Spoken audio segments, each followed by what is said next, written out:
Working Across Cultures 3, Track 42.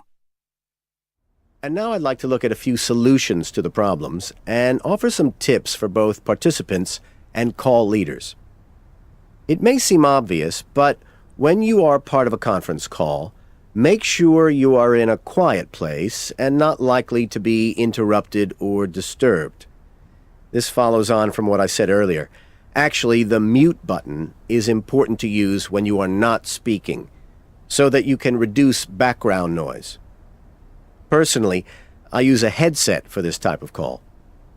Also, try and avoid eating, drinking, or chewing gum while on a conference call, as this can be noisy for others. If you really need to have a drink, remember to use the mute button. Moving on to participants, a few quick pieces of advice. Prepare for the call in advance. Think about and plan what you may need to say, and perhaps any questions you may have. Have any documents you may need close to hand, so that you don't need to look for them during the call.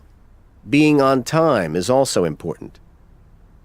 When speaking, if it's not clear from the technology being used, it can be helpful to say who you are each time you speak. For example, "This is Mike. I didn't catch the name of the marketing firm. Could you say it again, please?" As in face-to-face meetings, when you speak, stay on topic. Short contributions will be more memorable, and a conference call is not really the place for long speeches. Another good tip is to signal or label what you say.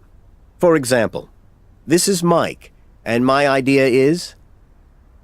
The other thing to say is, try not to interrupt people when they are speaking. Listen carefully and wait to be invited to comment by the call leader. Avoid taking notes on a computer, as typing will be noisy for the other participants. A pen and paper, although old-fashioned, is still effective.